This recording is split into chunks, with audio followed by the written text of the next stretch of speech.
আল্লাহা ইউবাশশিরুকা বিয়াহইয়া। তিনি ওই রুমের মধ্যে আল্লাহর কাছে দোয়া করে বলে, আল্লাহ ক্বালা রাব্বি হাবলি মিন লাদুনকা যুররিয়াতান তাইয়্যিবাহ। ও রব, আমারে আপনি একটা পবিত্র সন্তান দেন।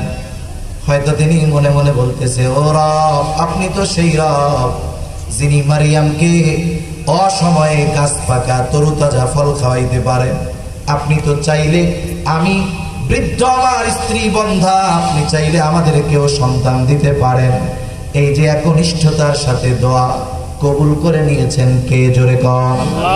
মেডিকেল সায়েন্স, দুনিয়ার বিজ্ঞান বলবে এটা অসম্ভব, কিন্তু ওই অসম্ভব সম্ভব করার ক্ষমতা যার আছে তিনি কে?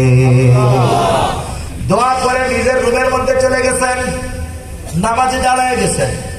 ফেরেশতারা জাকারিয়া আলাইহিস সালামকে ডাক দিয়ে সন্তানের সুসংবাদ দিচ্ছে। সন্তানের সুসংবাদ দেন। শুধু সুসংবাদ দিয়েছে তা নয়, এই সন্তানের নাম আল্লাহ তাআলা রেখে দিয়েছেন ইয়াহইয়া। তাহলে দোয়া হলো এমন এক পাওয়ার, দোয়া হলো এমন এক শক্তি যার দ্বারা অসম্ভবকে সম্ভব করা যায়, ঠিক কিনা বলেন? এজন্য এই দোয়ার ব্যাপারে আমরা কার্পণ্যতা করব না। এই জন্য আল্লাহর কাছে দোয়া করব। শুধু ইমাম সাহেব নামাজের পরে মাহফিলের মধ্যে দোয়া হবে, এই দোয়ার আশায় শুধু থাকবো তা নয়, বরং মাঝে মাঝে রাতের বেলায় নীরবে নিভৃতে আল্লাহ তাআলার কাছে সকল চাওয়াগুলো বিনয়ের সাথে চাইব। এজন্য আল্লাহ তাআলার কাছে যারা দোয়া করে না, এই দোয়াকে আল্লাহ বলেছেন ইবাদত। দোয়াকে ইবাদত বলছেন কে? আল্লাহ। আর আস্তে বলেন কে? আল্লাহ।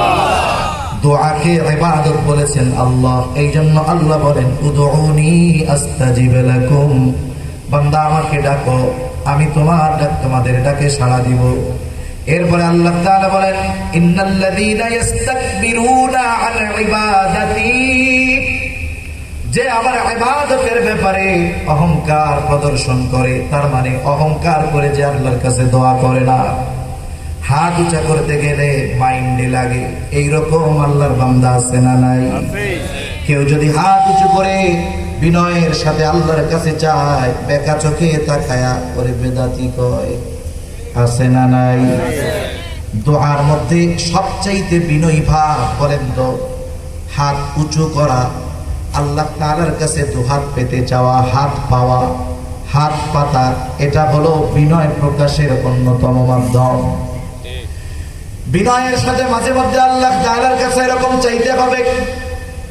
কেউ যদি এই বিষয়গুলোর ব্যাপারে অহংকার প্রদর্শন করে, আল্লাহ বলেন, ইন্নাল্লাযীনা ইস্তাকবিরুনা আন ইবাদাতি, কেউ যদি দোয়া করার ব্যাপারে, আল্লাহ তাআলার এই দোয়া করার ব্যাপারে, আল্লাহর কাছে চাওয়ার ব্যাপারে অহংকার প্রদর্শন করে, শুধু হাত উঁচু করে চাওয়া এটা নয়, এটা সমাজের একটা অবস্থা বললাম আপনাদের।